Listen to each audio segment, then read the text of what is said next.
अब हल्दी हाथ के बाद थी शादी की बारी, क्योंकि मेहंदी में तो मैं गई नहीं थी। So hello guys, welcome back to my channel Pooja Bhatt के व्लॉग्स। कैसे हैं आप सब? I hope you all are doing good. मैं भी बहुत बढ़िया हूँ। फिर जो हमारे पड़ोस में जिसमें मैं हल्दी हाथ में गई थी, जो मेरा पिछला व्लॉग था, अगर आप लोगों ने देखा हो तो ये उसका पार्ट 2 है। ये सेकंड व्लॉग है मेन शादी का, क्योंकि मेहंदी में मैं नहीं जा पाई थी। जैसा कि मैंने आप सभी को बता दिया था उस व्लॉग में कि मेरी शिवाई की तबीयत जो है वो बिल्कुल भी सही नहीं थी। तो उसी वजह से हम मैं मेहंदी में नहीं गई थी शिवाई को लेके। और फिर मैं शादी में तो जाना ही था यार, क्योंकि हमारे पड़ोस की शादी थी, तो ऐसे अच्छा नहीं लगता कि आप मेन शादी में भी ना जाओ। तो शादी में मैं गई शिवाय को लेकर, वेदा को लेके। तो यहाँ पे वेदा को मैं आइसक्रीम खिला रही थी, क्योंकि वेदा मुझे बोलती थी मम्मा मुझे आइसक्रीम ही खानी है। तो फिर मैंने कहा चल थोड़ी सी खा ले, ज़्यादा मत खाना, क्योंकि पहले ही वो भी बीमार हो रखा है, और अगर आप भी बीमार हो जाओगे तो बहुत परेशानी हो जाएगी। बट बच्चे मानते नहीं है, बच्चों को सिर्फ मीठा ही खाना होता है, और स्पेशली आइसक्रीम तो मेरी वेदा को बहुत ज़्यादा पसंद है। उसके बाद फिर मैं उसके लिए डोसा वगैरह मैंने उसके लिए डोसा लिया। मेरे को लगा इसमें मिर्च नहीं होगी, तो डोसा में तो मिर्च नहीं थी, तो उसकी चटनी में थोड़ी सी मिर्च थी। तो मैं इसको पहले, मेरा मेन टारगेट ये रहता है कि अगर मैं शादी वगैरह में जाऊँ तो सबसे पहले मैं अपनी वेदा को कुछ ना कुछ खिला दूँ। तो वेदा को मैं बैठा तो रही थी, वेदा की ना एक सहेली बन गई थी, वो ये थी जो अभी आई थी। तो वेदा ना इसी के साथ ही घूम रही थी, और इसी के साथ ही घूमी जा रही थी कि मम्मा मैं हिमानी दीदी के साथ ही खाऊंगी, मैं हिमानी दीदी के साथ ही खाऊंगी। तो कह रही थी कि जो हिमानी दीदी ने यहाँ पे चटनी ली है वो मुझे भी दो। तो मैंने बोला कि इसमें मिर्च है बेटा, इसको आप मत खाओ, ये आपको स्पाइसी लगेगी ना, आपसे खाया जाएगा। फिर वेदा को खिला रही थी, तब तक दुल्हन की एंट्री हो गई।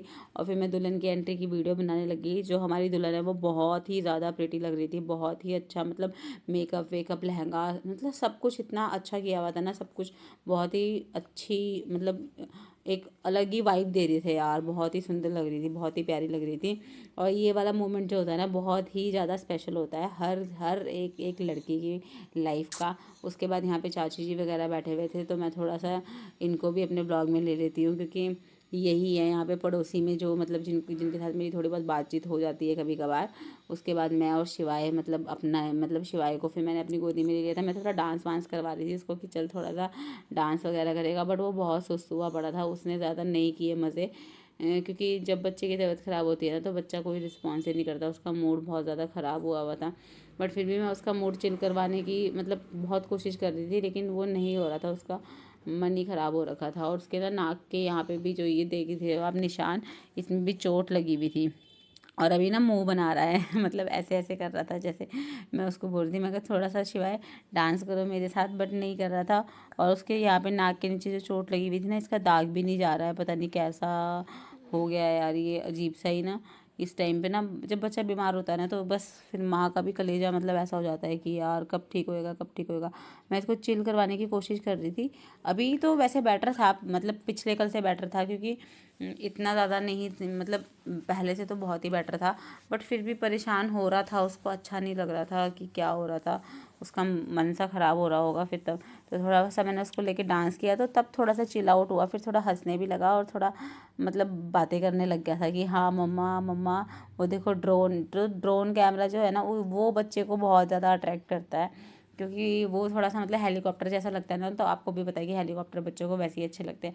तो बस वो ड्रोन कैमरा देख रहा था, और उसको देख देख के ना खुश हो रहा था, और बोल रहा था कि मम्मा देखो वहाँ पे ड्रोन कैमरा है। तो बस फिर ऐसे ही हम दोनों, मैं पूरी शादी में इसके साथ ही घूमती रही, और क्योंकि इसको छोड़ भी नहीं सकती थी अकेले। और वैसे तो खैर थोड़े टाइम ही अपनी दादी के साथ भी रहा, काफ़ी देर तो दादी के साथ रहा, क्योंकि अगर ये दादी के साथ नहीं रहता तो मैं खाना कैसे खाती भाई, खाना भी तो खाना ज़रूरी होता है, और वेदू को भी खिलाना था।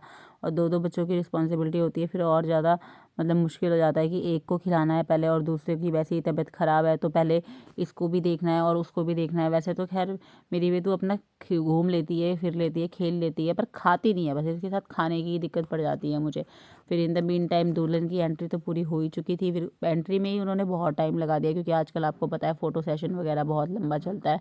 उसके बाद फिर जयमाला हुई, तो जयमाला हमने देखी यार, जयमाला भी बहुत अच्छी हुई। तो ये जो फीमेल फोटोग्राफर थी, और ये बहुत ही अच्छे से इनकी फ़ोटोशूट करवा रहे थे, प्रॉपर इसने फॉर्मेशन में तैयारी करवाई कि इस तरीके से आओ और ऐसे करो, ऐसे माला डालनी है, ये करना है, वो करना है, 1 2 3, प्रॉपर इनको तैयार करवा रही थी फ़ोटो सेशन करने के लिए। मैं सोच रही थी यार वाह, ऐसा काश मेरी शादी में भी हुआ होता। बहुत ही अच्छे तरीके से फ़ोटोज़ क्लिक करवा रहे थे इनकी, और जयमाला एंड में हो ही गई।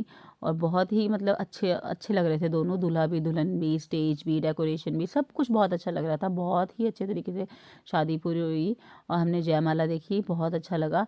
उसके बाद तो हम घर आ गए थे क्योंकि ज़्यादा देर तक मैं बच्चों को लेके रह नहीं सकती थी, रात काफ़ी हो चुकी थी। तो यही था मेरा आज का व्लॉग। अगर आपको अच्छा लगा तो please like share and subscribe my YouTube channel. और अगर आप मेरी वीडियो को फेसबुक पे देख रहे हैं तो प्लीज़ मेरे को फॉलो कीजिएगा। Thank you so much guys, bye bye.